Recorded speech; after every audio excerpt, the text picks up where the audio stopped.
Hey guys, how are you? कैसे हैं आप लोग? उम्मीद करता हूँ गाइस आप सभी ठीक होंगे। अपने फैमिली का, अपने पढ़ाई का, अपने पेरेंट्स का अच्छे से ध्यान रख रहे होंगे। गाइस, आज मैंने सब्जेक्ट केमिस्ट्री का क्लास 10th, ठीक है, chapter 3 metals and non metals लाया हूँ, जो काफ़ी इंपॉर्टेंट है आपके एग्ज़ाम के लिए। ठीक है, आज हम लोग टॉपिक कवर करेंगे गाइस, वो होगा chemical properties of metal, reactive series और electronic configuration of some elements. ठीक है, इससे पहले हम लोग एक क्लास कर चुके हैं गाइस, आप जाके वीडियो देख सकते हो। तो चलिए गाइस हम लोग शुरू करते हैं। और हाँ गाइस, अगर आप चैनल पर नए हो तो सब्सक्राइब कर लो, साथ ही साथ बेल आइकन प्रेस कर लो। इससे क्या होगा, मेरे वीडियो का नोटिफिकेशन आपको मिलता रहेगा गाइस। ठीक है, तो चलिए हम लोग स्टार्ट करते हैं। आप वीडियो को अंत तक देखने की कोशिश करो गाइस, इससे आपको पूरा समझ में आएगा और आपके बोर्ड में मार्क्स आने के काफ़ी अच्छे चांसेस होंगे। ठीक है गाइस, तो पहला हम लोग देखेंगे chemical properties of metal. What happens when metals are burn in air. तो गाइस, सबसे पहला प्रॉपर्टीज है आपका, क्या होगा जब मेटल रिएक्ट करेगा ऑक्सीजन के साथ में, एयर के साथ में।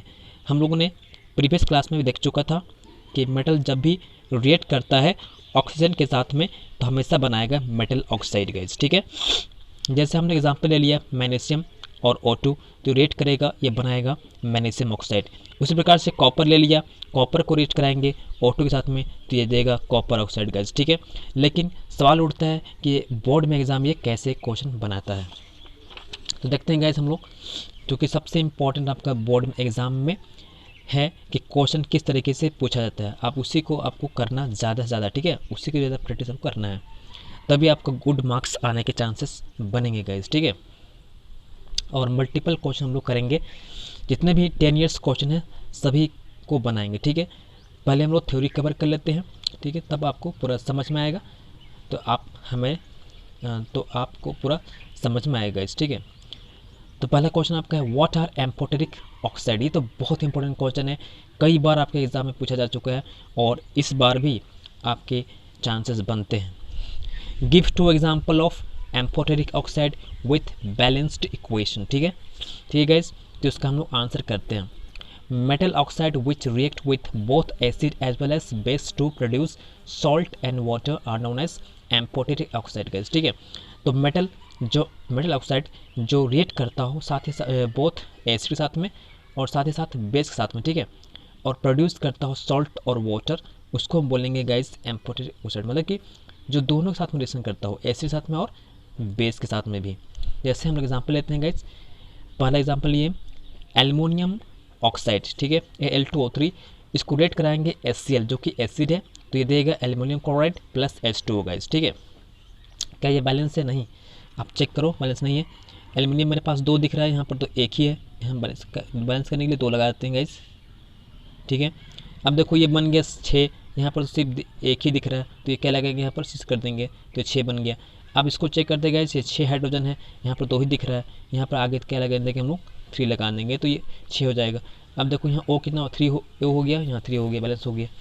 उसमें अब नेक्स्ट देखते हैं गाइस, एल्युमिनियम ऑक्साइड है, इसको हम रेट कराएंगे सोडियम हाइड्रोक्साइड जो कि बेस है गाइस। ठीक है, तो ये बनाएगा सोडियम एल्यूमिनेट, तो गैस ये बनाएगा सोडियम एल्यूमिनेट प्लस H2O। ठीक है गैस, अब हम देखते हैं गैस ये बैलेंस है कि नहीं।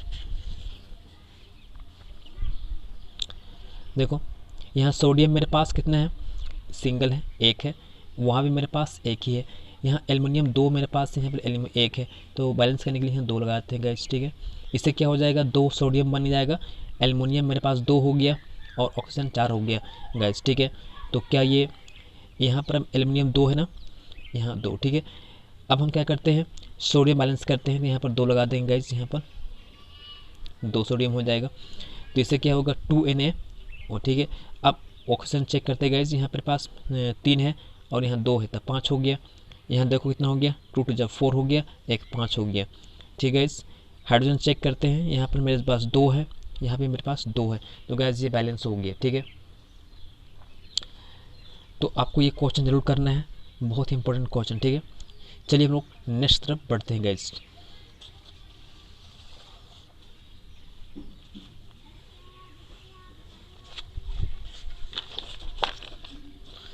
हम लोग का नेक्स्ट है गाइस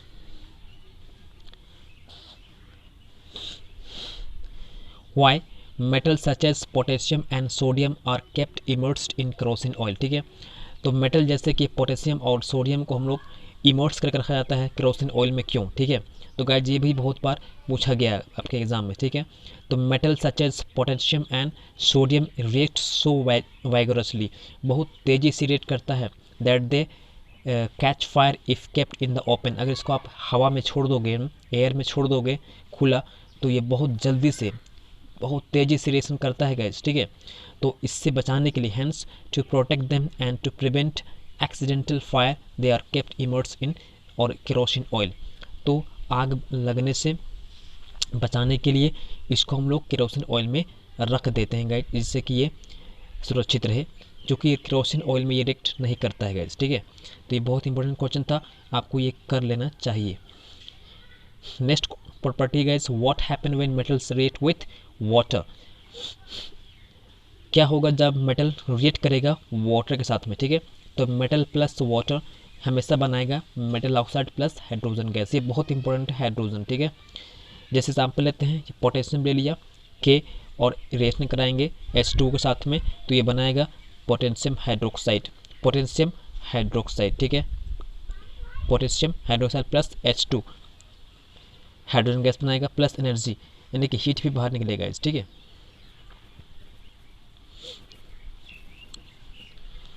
अब ये क्वेश्चन कैसे पूछता है बोर्ड में, आप देखो, क्वेश्चन आस्क्ड इन बोर्ड, ठीक है।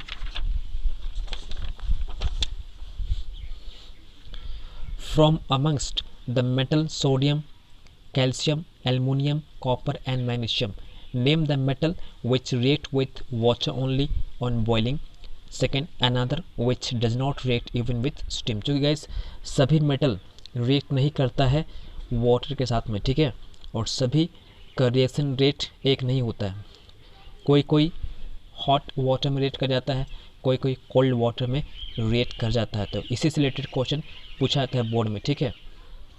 तो ये क्वेश्चन था हम लोग का, इसमें सेलेक्ट करना था, तो पहला आंसर होगा विच रिएक्ट विथ वाटर ओनली, जिसका होगा magnesium react with water only on boiling, जब वाटर बॉईल कर रहा होता है उसी केस में ही ये रिएक्शन करता है मैग्नीशियम, ठीक है।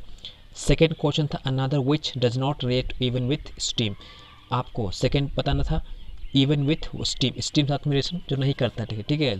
तो copper does not react with even steam, ठीक है। तो कॉपर ही ऐसा एक एलिमेंट है, एक मेटल है, ठीक है, जो does not react with even steam, ठीक है। तो ये सभी आपके एक माह से क्वेश्चन पूछा जाएगा बोर्ड में, ठीक है, तो बहुत ध्यान से करना होगा। इससे रिलेटेड और भी बहुत सारे क्वेश्चन करेंगे, फिलहाल आपको एक सैम्पल में दे रहा हूँ, ठीक है, ताकि आपका ब्रेन ये क्लिक करे कि ऐसे ही एक क्वेश्चन पूछा जाता है बोर्ड में, ठीक है। Next guys, explain why calcium metal after reacting with water start floating on its surface, write the chemical equation for the reaction, name one more metal that start floating after some time when immersed in water. ये भी काफ़ी important question है, और अभी हम लोग जो किए थे, ठीक है, रिएक्शन किए थे, उसमें H2 गैस से बाहर आया था, वही इसका क्लू है, ठीक है। चलिए इसका हम आंसर करते हैं गाइस, ठीक है। तो calcium starts floating because the bubbles of H2 gas formed stick to the surface of metal. तो गैस क्यों तैरता है, सबसे इंपॉर्टेंट अभी देखे थे, H2 गैस बाहर निकलता है जब ये रिएक्ट करता है मेटल H2 के साथ में, ठीक है। तो ये चिपक जाता है, स्टिक हो जाता है किसके साथ में, सरफेस ऑफ मेटल के साथ में, इसलिए फ्लोट करने लगता है गैस, ठीक है।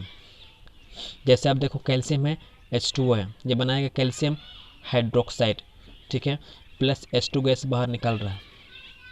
तो magnesium react with hot water, second इसका सेकेंड पार्ट था आंसर का, magnesium react with hot water and start floating due to the bubbles of H2 gas sticking to its surface. आपको ये क्वेश्चन पूछा था, दो क्वेश्चन पूछा गया, ठीक है। पहला क्वेश्चन ये पूछा था, ठीक है, पहला क्वेश्चन था ये वाला, ठीक है, और सेकंड क्वेश्चन पूछा था अनदर, ठीक है, name the one more metal that start floating. तो सेकंड वही मेटल मेरे पास होगा मैग्नीशियम, कैल्शियम भी और मैग्नीशियम दोनों ही सेम प्रोसेस दिखाता है, ठीक है, क्योंकि H2 गैस बाहर निकलता है, वही चिपक जाता है सरफेस साथ में, ठीक है, इसलिए तैरते रहता है, ठीक है। उसके बाद हम लोग आते हैं मोस्ट इम्पॉर्टेंट, ये कॉन्सेप्ट बहुत इंपॉर्टेंट है, क्योंकि इसके बगैर आपको केमिस्ट्री में जो रिएक्शन है वो समझ में नहीं आएगा, ठीक है। कौन रिएक्शन होगा, ठीक है, कौन नहीं होगा, ये डिसाइड करने के लिए आपको ये बहुत इंपॉर्टेंट है रिएक्टिविटी सीरीज़, ठीक है। तो रिएक्टिविटी सीरीज़ को आपको अच्छा से ध्यान में रखना होगा। इससे क्या होगा, आप रिएक्शन को पकड़ पाओगे, ठीक है, कौन होने वाला है कौन नहीं कराएगा, ठीक है। तो इसका डेफिनेशन देखो, reactivity series is a list of metals arranged in the order of their decreasing reactivity, ठीक है। डिक्रीजिंग रिएक्टिविटी, घटते हुए रिएक्टिविटी को शो करता है रिएक्टिविटी सीरीज गैस, ठीक है। तो सबसे मोस्ट रिएक्टिव आपका देखोगे तो पोटेशियम, सोडियम, कैल्शियम, मैग्नीशियम सभी काफ़ी रिएक्टिव होते हैं, ठीक है।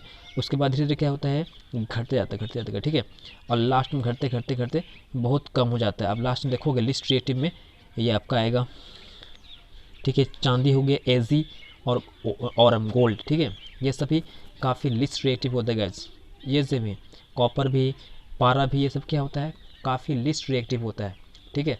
तो ये ऑर्डर ज़रूर याद रखना, ठीक है। पोटेशियम, सोडियम, कैल्शियम ये काफ़ी मोस्ट रिएक्टिव में आता है, और मिडिल में आपका आएगा magnesium, aluminium, zinc, ferrous, lead, ये सब क्या आएगा, मिडिल में आएगा। रिएक्टिविटी और भी घट जाता है गाइस, और इससे भी घटा हुआ ये सब आएगा, कॉपर, पारा, ठीक है, Ag, सिल्वर, ठीक है, ऑरम, गोल्ड, ठीक है। तो ये सब काफ़ी लिस्ट रिएक्टिव में आता है। अब इससे रिलेटेड क्वेश्चन देख लेते हैं हम लोग, जो कि बोर्ड में पूछा जाता है। What is meant by reactivity series of metal, state which of the following chemical reaction will take place, giving suitable reason for each. आपसे क्वेश्चन पूछ देना कौन रिएक्शन करेगा कौन नहीं करेगा, ठीक है। देखो आपको रिएक्शन दे दिया गया है, जिंक प्लस कॉपर सल्फेट बनाएगा जिंक सल्फेट प्लस कॉपर, इस प्रकार से दे दिया है। जिंक प्लस फेरस सल्फेट बनाएगा जिंक सल्फेट प्लस फेरस, इस प्रकार से फेरस प्लस जिंक सल्फेट दे दिया, ये बनाएगा फेरस सल्फेट प्लस जिंक। तो अब देखना है कि इसमें से कौन होगा रिएक्शन, ठीक है, कौन नहीं होगा, और रीज़न देना, ठीक है। तो पहला पूछा था डेफिनेशन पूछा था, आपसे जवाब पूछा है डेफिनेशन का, अब दे दो। Reactivity series is a list of metals arranged in the order of the their decreasing reactivity. ये पहला हम लोग का आंसर होगा, ठीक है। अब हमसे पूछा गया कि रीजन दे दिया है रिएक्शन, और हमसे पूछा कि ये होगा या नहीं होगा। तो पहला दिया था जिंक प्लस कॉपर सल्फेट, अब बनाएगा जिंक सल्फेट प्लस कॉपर। अब देखते हैं, देखो रिएक्शन विल टेक प्लेस, क्यों, बिकॉज आप देखोगे रिएक्टिविटी सीरीज में तो zinc is above copper, zinc क्या है, ऊपर है कॉपर से, ठीक है। इसका मतलब ये है कि जिंक काफ़ी रिएक्टिव है किसके मुकाबले, कॉपर के मुकाबले। मतलब जिंक क्या करेगा, कॉपर को डिस्प्लेस कर देगा, ठीक है, क्योंकि काफ़ी रिएक्टिव है, इसीलिए ये रिएक्शन होना चाहिए और ये होगा, ठीक है। क्योंकि जिंक का है मोर रिएक्टिव है दैन कॉपर, तो जो ऊपर आएगा, ठीक है, वो रिएक्शन कराएगा, क्योंकि डिस्प्लेस कर देगा थोड़े कम रिएक्टिविटी एलिमेंट को, ठीक है। तो इसलिए पहला वाला क्या होगा, क्योंकि जिंक क्या है, काफ़ी रिएक्टिव है किसके साथ में, कॉपर के साथ में, ठीक है। अब देखते हैं सेकेंड वाला, फेरस प्लस जिंक, ये तो उल्टा हो गया, ठीक है, उल्टा हो गया, उल्टा केस हो गया। Reaction will not take place, क्यों, क्योंकि फेरस क्या है, बिलो है जिंक से, फेरस क्या है, नीचे है जिंक से। आपको हम दिखा देते हैं, देखो फेरस क्या है, नीचे है, और जिंक क्या है, ऊपर है। मतलब ये ज़्यादा रिएक्टिव है और ये उससे कम है, तो फिर रिएक्शन कैसे होगा, नहीं हो पाएगा ना गाइस। इसलिए क्या होगा, हम रिएक्शन नहीं दे पाएगा, reaction will not take place, ठीक है, because zinc is above copper in the activity series, sorry, reaction will not take place, ferrous is below zinc, ठीक है, ferrous is below zinc in the activity series and cannot take place, ठीक है, displace नहीं कर पाएगा zinc को from its solution, इसीलिए reaction को नहीं करा पाएगा। थर्ड था गाइस मेरे पास जिंक प्लस फेरस सल्फेट, ये जिंक सल्फेट प्लस फेरस, क्या ये होगा। अब देख लो पहले जिंक ऊपर है नीचे है, यहाँ से चेक कर लेंगे हम लोग, जिंक मेरे पास ये वाला है, ये फेरस होगा, बिल्कुल होगा, रिएक्शन एकदम पक्का होगा, ठीक है। तो थर्ड ला क्या होगा इस, रिएक्शन होगा, reaction will take place because zinc is more reactive than ferrous. अब हम लोग लास्ट टॉपिक देखेंगे। आई होप आपको ये टॉपिक समझ में आएगा। नेक्स्ट हम लोग टॉपिक कवर करेंगे guys, electronic configuration of some element. ठीक है, तो एक एटम है, एटम में बीच में क्या होता है हम लोग का, न्यूक्लियस होता है, और न्यूक्लियस के अंदर क्या होता है, न्यूट्रॉन और प्रोटॉन होता है, और बाहर इलेक्ट्रॉन रिवॉल्व करते रहता है। ठीक है, और ये दिख रहा है ना, ये ऑर्बिट है, इसी को बोलते हैं हम लोग शेल। ठीक है, ये सेल है, ये ऑर्बिट है। ठीक है, इसी शेल में इलेक्ट्रॉन पाया जाता है गाइस। ठीक है, तो इस सेल को हम लोग कई पार्ट में डिवाइड करते हैं। तो पहला जो सेल दिख रहा है n=1, ये k सेल होते हैं। सेकेंड को हम बोलते हैं l सेल, थर्ड को बोलते हैं m सेल, और इसके ऊपर को बोलते हैं n सेल, और इसके ऊपर को बोलते जाते हैं। ठीक है, तो पहला वाला को n=1 यानी कि ऑर्बिट 1 कहलाएगा। ठीक है, शेल 1 को n से रिप्रेजेंट करते हैं, सेल 2 को हम लोग 2 से, सेल 3 को 3 से, ठीक है, सेल 4 को 4 से हम लोग रिप्रेजेंट करते हैं गाइस। ठीक है, अब हम लोग देखते हैं कि क्या हर एक सेल में इलेक्ट्रॉन सेम पाया जाता है क्या? नहीं, बिल्कुल नहीं।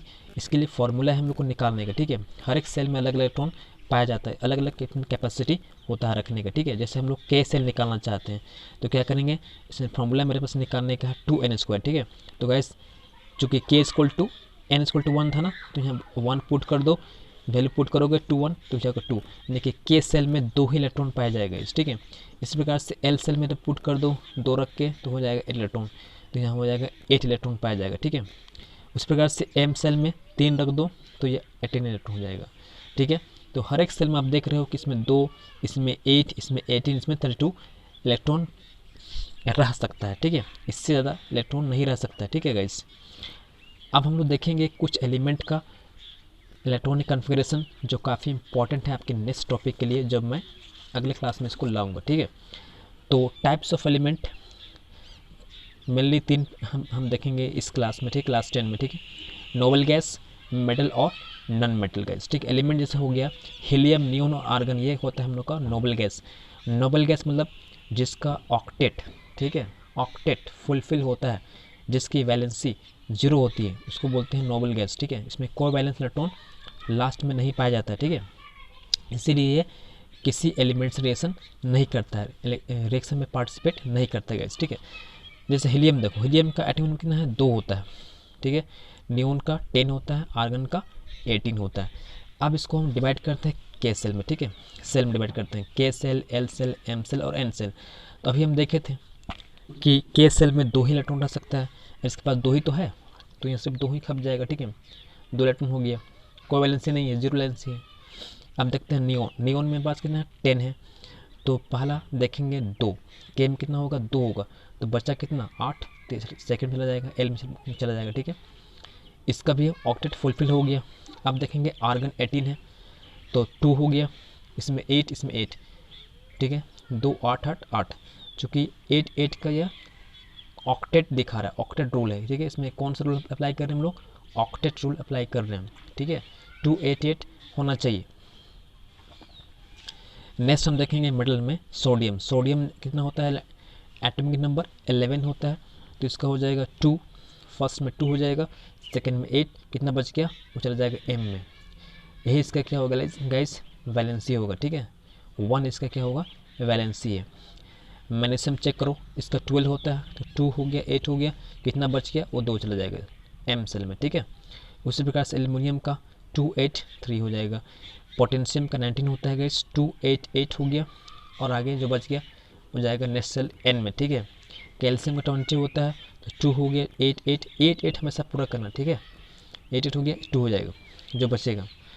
अब आते हैं हम लोग नॉन मेटल में। Nitrogen, oxygen, fluorine, phosphorus, sulphur, chlorine, ये सब क्या होता है हम लोग का? नॉन मेटल है। इसका एटॉमिक नंबर होता है 7, तो इस 2 हो जाएगा, और जो बच गया चला जाएगा नेक्स्ट सेल में 5। ठीक है, इसका 8 होता है ऑक्सीजन का, तो 2 हो गया, ये 6, इसमें 2 ही रहेगा। ठीक है, इससे ज़्यादा नहीं रह सकता है। ठीक है, अभी हम देखे थे फ्लोरीन में 9 होता है, तो 2 8 7 9 हो गया। 15 फास्फोरस का 15 होता है, तो ये 2 हो जाएगा, इसमें 8 10, और ये जो बच गया 5। ठीक है, सल्फ़र में 16, तो ये 2 हो जाएगा, 8 हो जाएगा, जो बच गया नेक्स्ट सेल में। क्लोरीन 17, ये 2 हो जाएगा, 8 हो गया, जो बच गया नेक्स्ट सेल में। ठीक है, इस प्रकार से हम लोग इसको इलेक्ट्रॉनिक कन्फिगरेशन करेंगे। नेक्स्ट टॉपिक में इसका हम लोग यूज़ करेंगे, इसलिए मैंने इसको इस टेबल को बता दिया, ठीक है। चूँकि नेक्स्ट क्लास में हम देखेंगे इलेक्ट्रॉनिक ट्रांसफ़र, ठीक है, जो कि आपके बोर्ड एग्ज़ाम में एक क्वेश्चन तो बनता ही उससे, ठीक है। तो इसीलिए मैंने इसको आज कवर कर दिया। आप इसको आज जाके कम से कम प्रैक्टिस कर लोगे, ठीक है, ताकि कल के वीडियो आपको समझ में आएगा गाइस, ठीक है। तो गाइस आज के लिए मैं इतने रखता हूँ, मिलते हैं अगले वीडियो में, तब तक के लिए धन्यवाद।